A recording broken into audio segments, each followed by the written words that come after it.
So yung ginawa natin no, mula dun sa ating Starlink, sa ating Microtech no, naglatag tayo ng fiber dito para sa ating Kiss Wi-Fi window machine. Mga ka-IT, day 2 natin ngayon no, dito sa may Pandan Antique. Alright, so today ay maglilinya na tayo ng ating FOC para dun sa isang area na paglalagyan natin ng Kiss Wi-Fi window machine. So mamaya makikita nyo yung area kasi grabe no, madaming mga puno ng nipa, saka tatagos tayo sa kanilang baybayin no. So stay tuned mga ka-IT. So for now, check muna natin yung ating FOC no, kung tatagos na ba yung ating laser dito.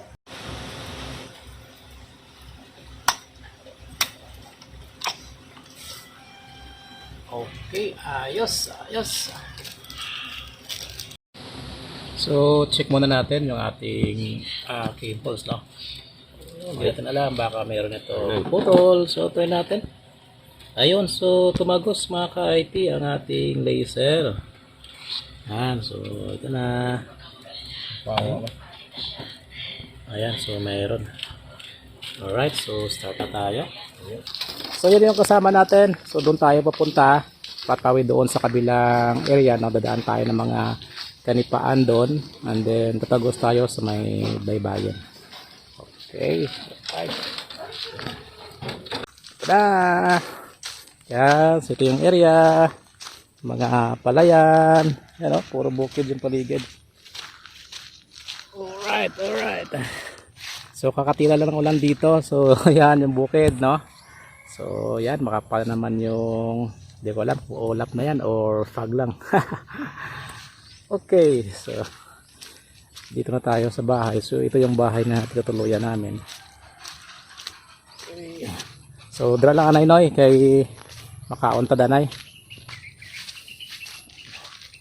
So dito muna mga ka-IT kasi kain muna kami. Ayun, so medyo late na kami nag layout kasi umulan dito. Alright, so pasok tayo. So mananghalian muna tayo mga ka-IT. You know.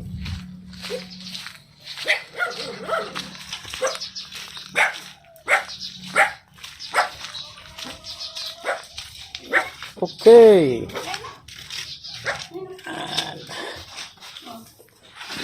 Okay, so kain muna bago tayo magpatuloy. Wow, sarap ng ulam.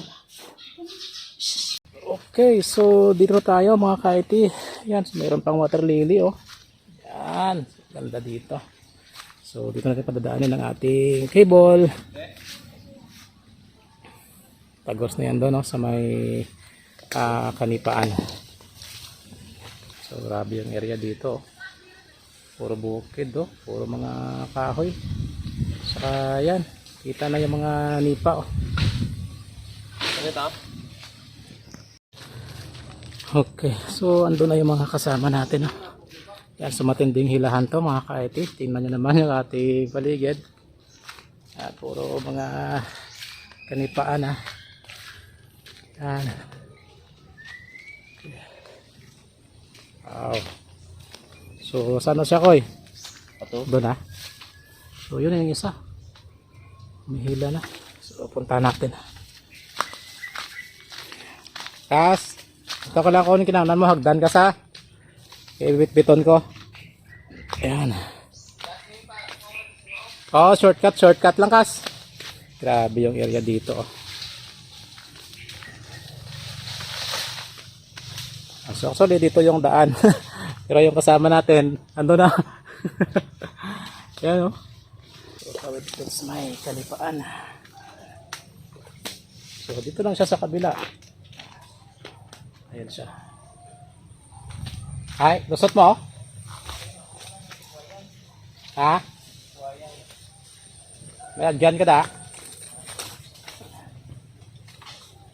So tuloy tayo. So yung kasama natin ando na. Ayan na sa unahan. So meron silang ano dito mga ka-IT oh. Ayan. Ayan, parang pang alimango yata. Ayan. Wow. Ayan oh. So grabe yung nipa dito. Di ka nastakas? Ha? Oo, sa mangga. Pwede da sa kahoy nga wain na sang mga dahon-dahon. Oo. Pasulod mo na lang. Ayan, grabe mga nipa dito. Wow! Kawayan na maliliit.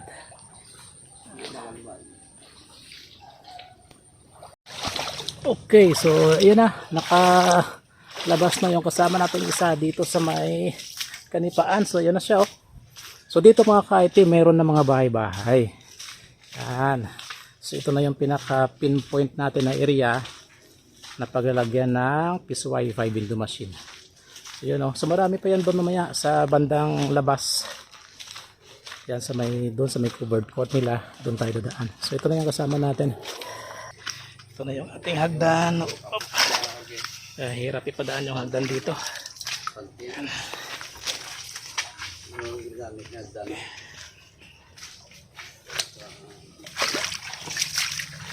Medyo makitid yung daan natin dito mga ka-IT. Oops! Alright. So malapit na. Mukhang hindi natatagal to ah.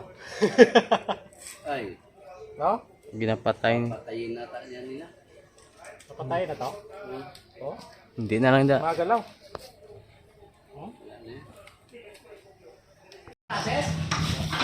Andito na tayo mga ka-IT sa kanilang covered court at yung kaibigan natin, ayan na. So dito natin pinadaan sa may gilid, no? Ito sa may trusses nila. So doon sana sa bubong, kaso nga lang medyo mataas na. So dito na lang. So yung kasama natin na sa taas. Yan. Taas pa rin itong hagdanan. Maraming mga tao dito mga ka-IT. Ano? Halos dito na silang katambay sa may covered court. Alright mga ka-IT, so lumagpas na tayo sa court at andito na tayo ngayon sa bahay ng ating paglalagyan. So yun pala si Sir Richard at yung bahay nila andito. Ayan. So na-prepare na nila yung cage para sa PIS Wi-Fi. Ito yung bahay nila. So dito tayo maglalagay ng ating PIS Wi-Fi, no? Na-order sa atin. Sa Fiverr ay Ayun, so mga ka-IT, pahinga-hinga muna kami. taga Nandito na rin tayo, umabot na rin yung FOC natin dito sa bahay. Ayan sa loob. So ayan si Sir. Pahinga muna tayo, grabe yung mga kanipaan na dinaanan natin. Punta muna tayo sa Baybayin, mga kasama. So malapit lang ito mga ka-IT sa kanilang Baybayin. So yun na, tanaw na dito. Kaya puntahan natin. Tara! Okay, so ito na ang kanilang Baybayin. Yan.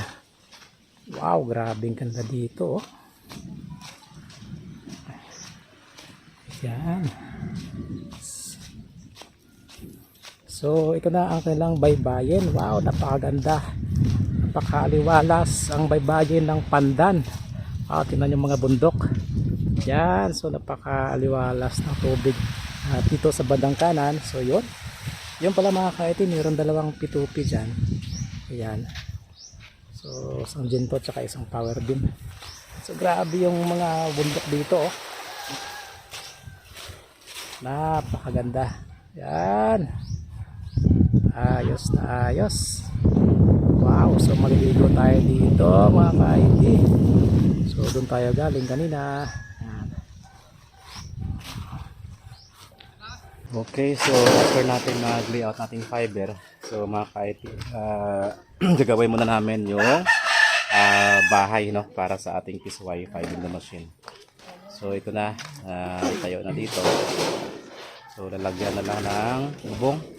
Meron tayong plain sheet dyan. Okay, so after ito, install natin yung ating PIS Wi-Fi window machine. Okay, so tapos na tayo dito sa ating ginagawa. Ito na yung ating ginawang bahay ng ating PIS Wi-Fi. At ito yung harap. Okay, so now mga ka-IT, operational na itong ating PIS Wi-Fi window machine. So yung ginawa natin, mula dun sa ating Starlink, sa ating Microtech, naglatag tayo ng fiber dito para sa ating PIS Wi-Fi window machine. So yan pala yung ating Starlink. So yan yung ating current setup dyan, no? So hindi pa yan tapos. So ito yung ating connection dyan. Ayun. Yun ang ating jack on. So yan lang muna. Alright. Okay, so susunod na araw baka linya na kami o magbato na kami ng ating mga P2P signals no, sa dalawang barangay dito. Okay, so from Starlink to Microtech to Piso Wi-Fi Window Machine no, via FOC.